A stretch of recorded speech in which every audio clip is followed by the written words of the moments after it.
Hello everybody, welcome back to my channel Nivira Classes. I am Nivita Jaiswal. Today I will discuss topic of partition. यहाँ पर Hindu law के जितने भी important topic है उसको हम लोग डिस्कशन कर रहे हैं. आई थिंक हम लोग का हिंदू लॉ कवर होने वाला है. इसके बाद हम लोग मुस्लिम लॉ स्टार्ट करेंगे. और जहाँ कहीं भी आपको हिंदू लॉ में प्रॉब्लम हो रही है कि हाँ मैम ये टॉपिक समझ में नहीं आ रहा है, इस पर वीडियो अपलोड कर दीजिए, क्योंकि मैं जब मुस्लिम लॉ स्टार्ट करूँगी तो फिर हिंदू लॉ में नहीं आऊँगी. इसलिए जो भी आपकी प्रॉब्लम है फटाक से कमेंट बॉक्स में लिखिए कि हाँ मैम मुझे इस चीज़ में प्रॉब्लम हो रही है, तो मैं वीडियो कंप्लीट करूँगी. नहीं तो फिर मैं मुस्लिम लॉ में चली जाऊँगी तो फिर मुस्लिम लॉ ही पढ़ाऊँगी. ओके, तो यहाँ पर मैंने बहुत सारे जो पार्टीशन के टॉपिक हैं उसको मैंने यहाँ पर पॉइंट ऑफ व्यू किए हैं, यहाँ पर नोट आउट करी हूँ. जैसे कि हम लोग जानेंगे कि पार्टीशन क्या होता है, उसके अंतर्गत केस लॉ कौन कौन से होते हैं, and who can demand partition, and आपका modes of partition under Hindu law, and आपका रीयूनियन क्या होता है. तो हम लोग एक एक करके इतने सारे टॉपिक को एक ही वीडियो में हम लोग को कवर करना है. तो इसलिए आप ईयरफोन लगा लीजिए एंड आप ध्यान से देखिए कि मैं क्या क्या बोल रही हूँ. अब यहाँ पर चलते हैं कि व्हाट इज पार्टीशन.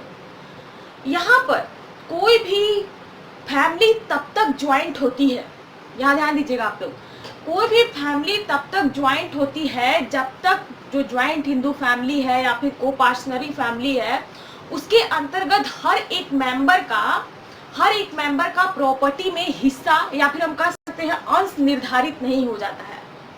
तो वो फैमिली जो है ज्वाइंट रहती है, क्योंकि अभी कोई भी व्यक्ति जो है पार्टीशन के लिए लाइबल नहीं हुआ है, या फिर कह सकते हैं कि वो लोग एक तरीके से कहा जाए कि वो लोग अभी चाहते नहीं है कि पार्टीशन हो.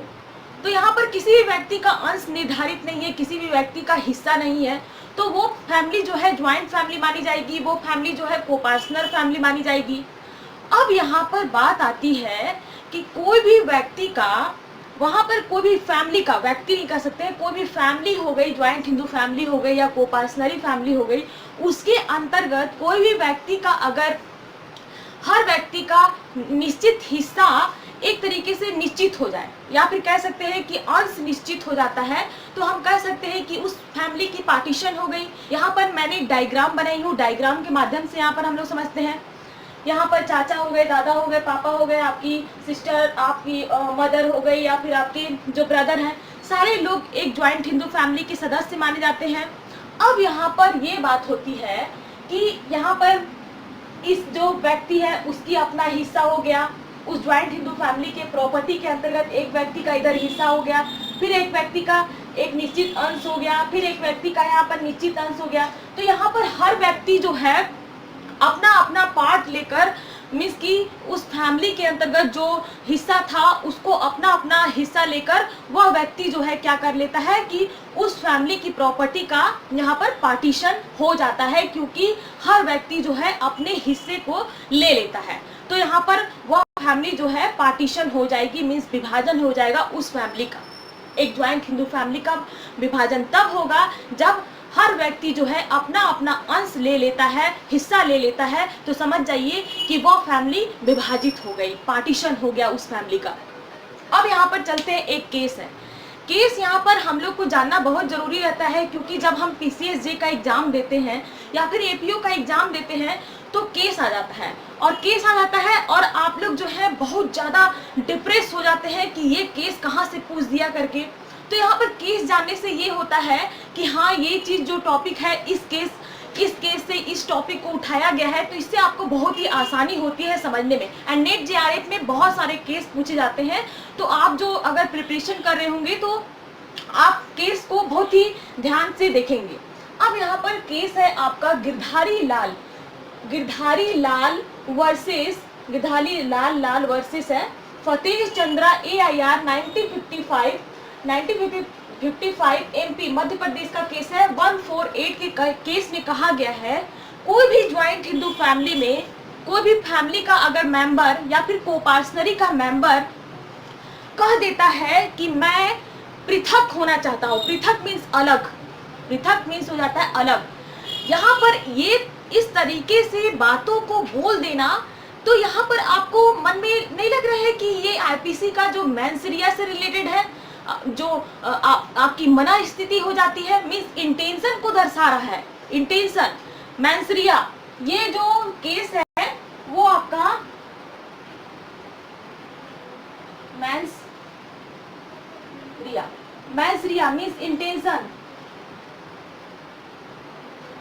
इंटेंशन बता रहा है यहाँ पे कि कोई भी व्यक्ति, अगर कोई भी ज्वाइंट हिंदू फैमिली का व्यक्ति अगर कह देता है कि मैं उस फैमिली से पृथक होना चाहता हूँ, इस ज्वाइंट हिंदू फैमिली या कोपार्टनर फैमिली से अलग होना चाहता हूँ, तो वो अपनी मना स्थिति को बता रहा है, इंटेंशन को बता रहा है। तो यहाँ पर इंटेंशन समझने के लिए इतना ही आवश्यक है कि वह व्यक्ति अगर पृथक बोल देता है तो इसका मतलब यह चाहता है कि वह पार्टीशन करना चाहता है। इस केस में यही चीज बताया गया है। ओके, अब यहाँ पर चलते हैं, प्रॉपर्टीज लाइबल टू पार्टीशन, किन संपत्तियों का विभाजन हो सकता है। यहाँ पर क्वेश्चन बहुत जगह पूछे जा सकते हैं कि किन संपत्तियों का विभाजन हो सकता है। तो यहाँ आपको डाउट जो है बहुत ही आसानी से मैं क्लियर कर देना चाहती हूँ। यहाँ पर बहुत सारे मैंने पॉइंट लिखी हूँ। यहाँ पर कोपार्टनर प्रॉपर्टी जो होती है उसकी हम लोग पार्टीशन कर सकते हैं। एंड कोपार्टनर या फिर ज्वाइंट हिंदू फैमिली के प्रत्येक मेंबर को पार्टीशन करने का राइट्स होता है, या फिर हम कह सकते हैं कि वो कह सकता है कि मैं पार्टीशन करना चाहता हूँ। यहाँ हम लोग आगे डिस्कस करेंगे कि कौन कौन कह सकता है कि मैं पार्टीशन करना चाहता हूँ या पार्टीशन करवाना चाहता हूँ फैमिली में। तो यहाँ पर मैंने लिखी हूँ कोपार्टनर फैमिली या फिर ज्वाइंट हिंदू फैमिली जो है कह सकती है कि मैं पार्टीशन कराना चाहता हूँ। तो यहाँ पर जो कोपार्टनर की प्रॉपर्टी है या फिर ज्वाइंट हिंदू फैमिली की प्रॉपर्टी है उसमें हम लोग पार्टीशन करा सकते हैं। तो यहाँ पर सही का निशान लगाती हूँ, राइट का टिक लगाती हूँ। अब यहाँ पर सेल्फ एक्वायर्ड प्रॉपर्टी, जब मैंने copartner property and self acquired property पढ़ाई थी तो उसमें बताई थी कि सेल्फ एक्वायर्ड प्रॉपर्टी जो है खुद से संपत्ति अर्जित की जाती है तो उसे हम लोग सेल्फ एक्वायर्ड प्रॉपर्टी कहते हैं। तो यहाँ पर इस जो प्रॉपर्टी है उसको हम लोग पार्टीशन नहीं करा सकते हैं। ओके, क्योंकि यह किसी व्यक्ति का वो खुद से अर्जित की हुई संपत्ति रहती है तो उसमें कोई भी व्यक्ति जो है पार्टीशन नहीं करा सकता है। ओके, यहाँ पर मैंने लिखी हूँ लॉ ऑफ प्राइमोगेनिचर, मीन्स होती है ज्येष्ठाधिकार। यहाँ पर कोई भी व्यक्ति जो है ज्येष्ठ रहता है, यहाँ पर रूल ऑफ ज्येष्ठाधिकार लागू होते हैं तो उस पोजीशन में क्या होती है कि प्रॉपर्टी का पार्टीशन नहीं होता है। जैसे कि राजा राजवाड़ा की प्रॉपर्टी हो गई या फिर कोई स्टेट से रिलेटेड प्रॉपर्टी हो गई, उसका हम लोग पार्टीशन नहीं कर सकते हैं। यहाँ पर मैंने सही का टिक लगा दी हूँ, इसको मैंने रॉन्ग टिक लगा देती हूँ कि इसका पार्टीशन जो है नहीं हो सकता है। एंड यहाँ पर इसमें भी पार्टीशन नहीं हो सकता है। जैसे कि आपके स्टेट हो जाते हैं, फॉर एग्जांपल किंग हो जाते हैं, राजा राजवाड़ा वगैरह, ये सब का जो प्रॉपर्टी है ज्येष्ठाधिकार से संबंधित जो प्रॉपर्टी है उसका हम लोग पार्टीशन नहीं कर सकते हैं। अब यहाँ पर बात आती है कि मूर्ति से रिलेटेड कोई धार्मिक जो संस्थान है या फिर कह सकते हैं किसी घर में कुछ धार्मिक प्रवृत्ति का मूर्ति निकला है या फिर कह सकते हैं कि कुछ धार्मिक रिलेटेड कोई चीज है तो उसको भी हम लोग पार्टीशन नहीं कर सकते। यहाँ ध्यान से सुनिएगा, फिर मत बोलिएगा कि ये चीज पार्टीशन हो सकता है कि नहीं मैम, ये चीज पार्टीशन हो सकता है कि नहीं मैम। तो यहाँ पर मैं धीरे धीरे करके एक एक चीज को क्लियर कराते जा रही हूँ। अब यहाँ पर बात करते हैं कि जैसे किसी के घर में कुआं है या फिर कह सकते हैं किसी घर में सीढ़ी है, दो फैमिली एक साथ रहती है, किसी घर में सीढ़ी है या फिर कह सकते हैं सीढ़ी, कुआं और जो गाय, बकरी, भेड़, भैंस वगैरह ये सब रहते हैं तो उसका जो पार्टीशन जो है नहीं हो सकता है। क्योंकि यहाँ पर अगर भेड़ है तो उसको हम लोग ये नहीं कर सकते हैं कि भाई तुम काट लो और काट के तुम आधा आधा दो पार्टों में डिवाइड कर दो या फिर जितने फैमिली है जितने मेंबर है उसमें डिवाइड करो, ऐसा नहीं हो सकता है। उसको बेचकर आप जो है उसकी जितनी भी मनी इकट्ठा होगी आप भले ही उसे ले सकते हो। सीढ़ी को भी हम लोग काट नहीं सकते हैं, कुआं को भी हम लोग काट नहीं सकते हैं। तो ये सब चीज का पार्टीशन जो है नहीं हो सकता है। भले ही आधा आधा आप बोल सकते हैं कि हाँ भाई आप कुआं में से भी पानी पीजिए, आप कुआं में से भी पानी पीजिए, इस तरीके का जो यहाँ पर हो सकता है, बट इस चीज को पार्टीशन हम नहीं कर सकते हैं। ओके, तो यहाँ आपने सीखा, यहाँ आपने जाना कि किन संपत्तियों का विभाजन हो सकता है और किन संपत्तियों का विभाजन जो है नहीं हो सकता है, पार्टीशन नहीं हो सकता है। अब यहाँ पर चलते हैं, हु कैन डिमांड पार्टीशन, कौन कौन पार्टीशन की डिमांड कर सकता है, कौन कौन संपत्तियों को विभाजित करने के लिए कह सकता है। यहाँ पर फर्स्ट पॉइंट आता है सन और ग्रैंडसन। जैसे कि कोई पुत्र है या फिर जो पौत्र है वो प्रॉपर्टी को पार्टीशन करने के लिए कह सकता है। ओके, कि आप जो जो आपके जो को पर्सनल प्रॉपर्टी है या फिर आपकी ज्वाइंट हिंदू प्रॉपर्टी है, उससे रिलेटेड कोई भी मेंबर है, सन हो जाते हैं या फिर आपके ग्रैंड सन हो जाते हैं, तो वो लोग क्या कर सकते हैं कि मुझे पार्टीशन करवाना है, इसके अंतर्गत वो लोग डिमांड कर सकते हैं। एंड यहाँ पर सेकेंड पॉइंट आता है इलीगल सन। इलीगल सन, अवैध पुत्र क्या पार्टीशन कर सकते हैं? बहुत सारी जगहों पर इसके ऊपर कंफ्यूजन है कि अवैध पुत्र को पार्टीशन करने का अधिकार है या नहीं है।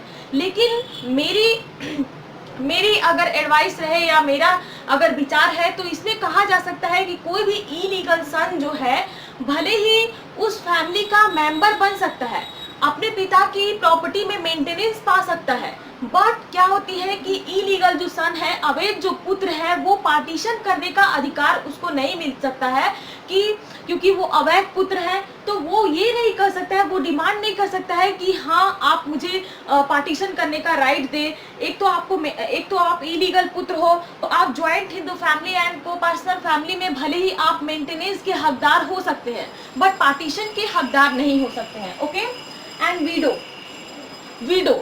वीडो को यहाँ पर जब जो हिंदू उत्तराधिकार अधिनियम, हिंदू सक्सेशन एक्ट 1956 जब लागू हुआ था, तो सेक्शन 23 एंड 24 के तहत कोई भी जो विधवा महिला है उसको कोई भी ना तो प्रॉपर्टी में हिस्सा दी जाती थी और ना ही उसे कोई भी चीज़ों का राइट्स दिया जाता था। लेकिन 2005 में अमेंडमेंट किया गया, इसके बाद में हिंदू सक्सेशन एक्ट के अंतर्गत जो सेक्शन 23 है एंड 24 के अंतर्गत एक विडो महिला जो है अपनी जो मृतक पति है उसकी संपत्ति में हिस्सा भी पा सकती है एंड पार्टीशन करने की भी हकदार होती है। इसलिए 2005 के अंतर्गत जो सेक्शन 23 एंड 24 के अंतर्गत जो रूल बनाए थे उसको रिपील कर दिया गया है, मीन्स खत्म कर दिया गया है, निरसन कर दिया गया है।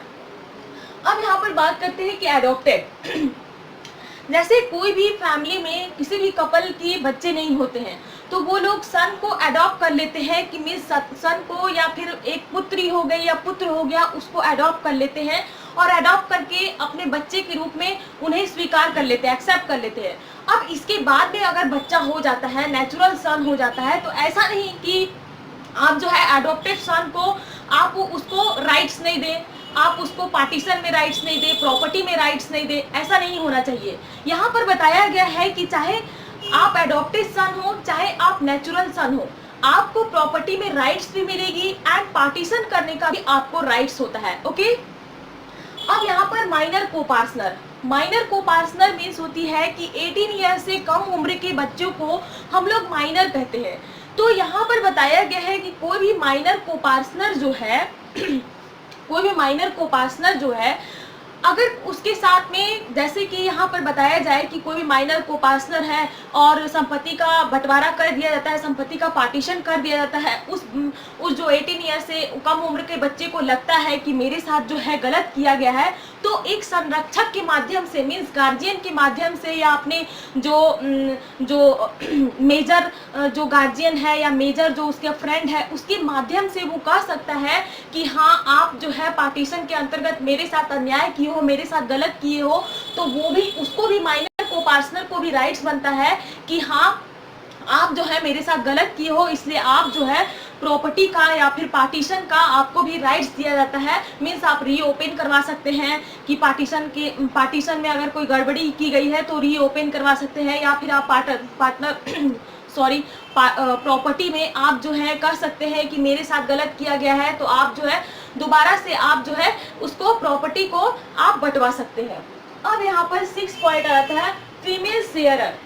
फीमेल शेयरर में बोला गया है कि महिला जो उत्तराधिकारी है, महिला जो कोपार्टनर है, महिला जो ज्वाइंट हिंदू फैमिली की सदस्य होती है उसके अंतर्गत आती हैं आपकी, जैसे कि एक जो पत्नी है या फिर विधवा माँ है या फिर पैतृक माता मीन्स की पैटर्नल ग्रैंड मदर, ये सब ज्वाइंट हिंदू जो ज्वाइंट फैमिली है वो क्या है कि पहले क्या था कि वो पार्टीशन नहीं कर सकती थी, लेकिन जब से 2005 का रूल बना है, 2005 हिंदू उत्तराधिकार अधिनियम, हिंदू सक्सेशन एक्ट 2005 के अंतर्गत जो अमेंडमेंट किया गया है एक्ट को, उसके अंतर्गत जो सेक्शन 23 है एंड सेक्शन 24 के अंतर्गत वो लोग भी पार्टीशन कराने की हकदार हो सकती हैं, वो लोग भी पार्टीशन जो है करा सकती हैं। ये चीज आपको बताया गया है जो फीमेल शेयरर है उसके अंतर्गत। यहाँ पर पत्नी हो जाती है, विधवा माँ हो जाती है, पैतृक माता मही।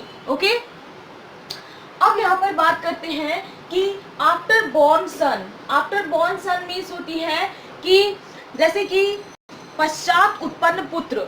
यहाँ पर ध्यान दीजिएगा आप लोग, वे पुत्र जो पार्टीशन के बाद गर्भ में आए हैं, पार्टीशन के बाद जैसे कि विभाजन के बाद जो है गर्भ में आए हैं, तो वे जो है पार्टीशन को रीओपन नहीं करा सकते हैं। ओके, रीओपन नहीं करा सकते हैं, या फिर कह सकते हैं कि वो लोग जो है पार्टीशन नहीं करा सकते हैं। एंड जो यहाँ पर बात करते हैं कि वे पुत्र जो पार्टीशन के पूर्व गर्भ में आए हैं, वो पार्टीशन को रीओपन कराने का राइट्स है। ओके, रीओपन कराने का राइट्स है। यहाँ पर फीमेल जो शेयरर है, यहाँ पर मैंने बोली कि सेक्शन 23 एंड 24 के अंतर्गत जो पार्टीशन करने का राइट्स होता है, बट बहुत सारे बुक में ऐसा दिया गया है कि उन्हें पार्टीशन करने का राइट्स नहीं होता है, जैसे कि उनकी पत्नी हो जाती हैं, या फिर विधवा माँ है, या फिर पैतृक माता मही है, उनको पार्टीशन करने का राइट्स नहीं हो जाता है। इसके ऊपर मैं कंफ्यूज हूँ, बट मैं जहाँ तक जानती हूँ मैं बता सकती हूँ कि सेक्शन 23 एंड 24 के अंतर्गत पार्टीशन करने का इनको भी राइट्स जो है दिया गया है। तो आप मुझे कमेंट बॉक्स में कमेंट करके बताइएगा कि क्या मैं सही हूँ या फिर गलत हूँ। तो मुझे आप कमेंट में कमेंट करके बताइएगा कि ये जो रूल्स बनाया गया है क्या चीज रूल्स है। ओके, तो मेरी भी कंफ्यूजन दूर हो जाएगी एंड आप भी ढूंढेंगे तो आपकी भी कंफ्यूजन जो है दूर हो जाएगी कि मीन्स फीमेल शेयरर को जो पार्टीशन करने का राइट्स होता है कि नहीं राइट्स होता है। ओके, अब यहाँ पर हम लोग ने सीखा कि हु कैन डिमांड पार्टीशन। अब हम लोग जानते हैं कि modes of partition under Hindu law. यहाँ पर देख रहे होंगे कि पीछे बहुत सारे हॉर्न की आवाज सुनाई दे रही होगी। तो यहाँ पर लॉकडाउन जो है, अब तो जान रहे हैं कि अब जो है बहुत ही कहा जाए कि खोल दिया गया है, ओपन कर दिया गया, जिसकी वजह से बहुत सारे जो बाइक वाले हैं या फिर जो मोटर व्हीकल हैं चला रहे हैं और हॉर्न बजा रहे हैं, जिससे आपको बहुत ही परेशानी हो रही होगी, तो इसके लिए आई एम सॉरी। तो हम लोग चलते हैं यहाँ पर जो modes of partition under Hindu law. यहाँ पर फर्स्ट जो पॉइंट आता है, केवल घोषणा द्वारा पार्टीशन। घोषणा द्वारा पार्टीशन मीन्स होती है कि जैसे कि पार्टीशन बाय अनाउंस ओनली। यहाँ पर क्या होती है कि कोई भी कोपार्टनर फैमिली या फिर ज्वाइंट हिंदू फैमिली के अंतर्गत कोई भी मेंबर जो है यह कह सकता है कि मैं जो हूँ इस प्रॉपर्टी को पृथक करना चाहता हूँ, मीन्स अलग होना चाहता हूँ, या फिर कह सकते हैं कि मैं प्रॉपर्टी का विभाजन करना चाहता हूँ, तो इसे घोषणा द्वारा भी विभाजन कहा जा सकता है। सेकेंड पॉइंट है इच्छा पत्र द्वारा विभाजन। इच्छा पत्र द्वारा विभाजन मीन्स की पार्टीशन बाय विल लेटर। इच्छा पत्र जैसे कि आप कोई भी चीजों को कह सकते हैं कि हाँ मैं जो हूँ पार्टीशन कराना चाहता हूँ, मैं जो हूँ इस फैमिली से अलग निकलना चाहता हूँ, पृथक होना चाहता हूँ, तो इसके अंतर्गत भी आप पार्टीशन करा सकते हैं। एंड थर्ड पॉइंट है जाति में परिवर्तन। जाति में परिवर्तन जैसे कोई भी व्यक्ति जो है हिंदू है, इसके बाद वो क्या करता है कि धर्म परिवर्तन करके मुस्लिम बन जाता है। तो मुस्लिम बनने के बाद उसकी जब वो उसने जाति को परिवर्तित कर लिया तो वो एक मुस्लिम का सदस्य हो जाता है। यहाँ पर हम कह नहीं सकते हैं कि हिंदू जाति का सदस्य माना जाएगा, वो मुस्लिम जाति का सदस्य माना जाएगा। तो यहाँ पर ये केस में बताया गया है कि कोलकाता का केस है 407 एंड 3 पटना 152 के केस में बताया गया है कि कोई भी व्यक्ति अगर क्या करता है कि कोई भी व्यक्ति अगर को पार्टनर नहीं रहता, जैसे कि पार्टीशन के अंतर्गत वो क्या करता है कि धर्म परिवर्तन कर लेता है। को पार्टनर के अंतर्गत वो क्या करता है कि धर्म परिवर्तन कर लेता है। तो धर्म परिवर्तन के अंतर्गत वो व्यक्ति जो है को पार्टनर या ज्वाइंट हिंदू फैमिली का मेंबर नहीं रहता है, वो एक मुस्लिम का सदस्य हो जाता है। तो हम कह सकते हैं कि कोई भी व्यक्ति जो है धर्म परिवर्तन करने के बाद अंश पाने का अधिकारी नहीं होता है। ओके, यहाँ पर जो फोर्थ पॉइंट आता है विशेष विवाह अधिनियम। विशेष विवाह अधिनियम 1944 के अंतर्गत, विशेष विवाह अधिनियम के अंतर्गत रूल्स बनाए गए थे कि कोई भी व्यक्ति जो है पार्टीशन जो है नहीं करा सकता है, करा सकता है। विशेष विवाह अधिनियम 1944 के 54 के अंतर्गत कोई भी व्यक्ति जो है पार्टीशन करा सकता है। एंड 5th पॉइंट आ जाता है समझौते द्वारा। समझौते द्वारा कोई भी व्यक्ति जो है, जैसे कि कोपार्टनर फैमिली हो गई, ज्वाइंट हिंदू फैमिली हो गई, तो उसके अंतर्गत कोई भी व्यक्ति जो कहता है कि हम लोग जो है आपस में समझौता कर लेते हैं और समझौता के अंतर्गत जो है इस जो फैमिली की प्रॉपर्टी है उसको हम लोग पार्टीशन करना चाहते हैं, तो यहाँ पर समझौते द्वारा भी पार्टीशन हो सकता है। एग्रीमेंट के माध्यम से हम कह सकते हैं कि पार्टीशन बाय एग्रीमेंट। एग्रीमेंट के अंतर्गत भी कोई भी व्यक्ति जो है, कोई भी फैमिली जो है, कोपार्टनर फैमिली हो गई या कोपार्टनर प्रॉपर्टी हो गई, उसके अंतर्गत आप लोग जो है पार्टीशन करा सकते हैं एग्रीमेंट के द्वारा, समझौते के द्वारा। जो 6th पॉइंट है, विभाजन के द्वारा भी पार्टीशन जो है हो सकता है। ओके। एंड 7th पॉइंट आता है पिता के द्वारा। यहाँ पर के मैंने छोड़ दी हूँ, पिता द्वारा भी कह सकते हैं, पिता के द्वारा। कोई भी व्यक्ति जो है पिता के द्वारा पार्टीशन जो है यहाँ पर कराया जा सकता है, क्योंकि यहाँ पर माना गया है कि पिता को एक तरीके से कर्ता माना गया है। अगर आपके ग्रैंडफादर नहीं है, ग्रेट ग्रैंडफादर नहीं है, तो जो फादर होते हैं उनको कर्ता माना गया है। तो कर्ता के द्वारा अगर कोई भी व्यक्ति जो है, कर्ता के द्वारा अगर पार्टीशन कराया जाता है तो सभी लोगों पर बाध्य होगा। ओके, सभी लोगों पर बाध्य होगा। यहाँ पर एक केस है, 2 केस है इसके अंतर्गत। Venkatapathi versus Venkata Narasimha 1936 PC 264 के केस में बताया गया है कि यहाँ पर कहा गया है कि पिता द्वारा किया गया पार्टीशन सारे बच्चों पर बाध्यकारी होगा। मैंने पहले ही बता दी कि पिता द्वारा कोई भी पार्टीशन किया जाता है तो सारे बच्चों पर बाध्यकारी होता है।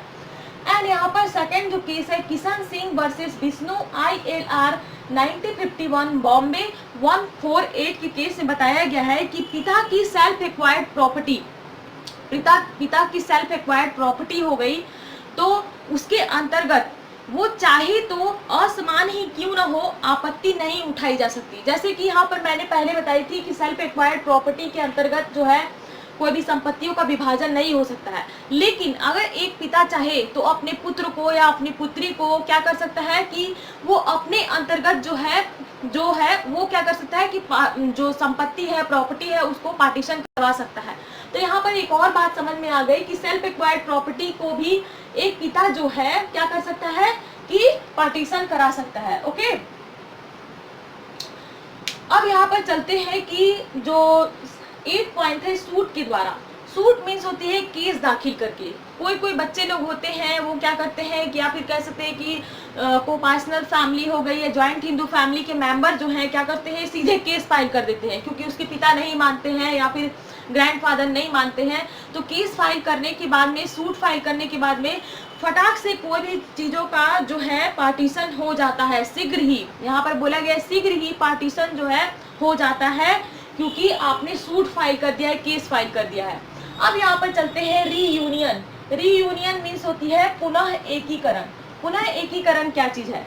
यहाँ पर बोला है कि बृहस्पति ने कहा है, बृहस्पति ने क्या चीज कहा है कि एक बार व्यक्ति जब अलग हो जाता है, पृथक हो जाता है, एक बार व्यक्ति जब पृथक हो जाता है तो उसके पश्चात स्नेहपूर्वक मीन्स हो जाता है कि एक तरीके से कहा जाए कि उल्लास या खुशी से क्या करता है कि अपने पिता, यहाँ पर 3 मेंबर को बताया गया है, पिता, भाई और चाचा। पिता, भाई और चाचा के साथ रहने लगता है। पिता, भाई, यहाँ मैं लिख देती हूँ, पिता, भाई, चाचा के साथ रहने लगता है तो उसे हम लोग पुनः एकीकरण या फिर रीयूनियन कहते हैं। तो यहाँ आपने समझा कि जो पार्टीशन है उसके अंतर्गत क्या क्या चीज बताया गया है। एंड इसके अंतर्गत हम लोगों ने जाना कि कौन कौन व्यक्ति जो है पार्टीशन कर सकते हैं, एंड जाना कि हम लोगों ने मोड्स ऑफ पार्टीशन, एंड यहाँ पर बहुत सारे केस भी हम लोगों ने जाने। तो एंड जहाँ कहीं प्रॉब्लम होती है फटाक से आप नीचे कमेंट बॉक्स में कमेंट करेंगे, मैं सारे बच्चों की रिप्लाई देती हूँ। एंड जहाँ कहीं भी प्रॉब्लम होती है आप सीधे आप कमेंट बॉक्स में कमेंट करेंगे। And don't forget to subscribe my channel. Till then bye bye, thank you.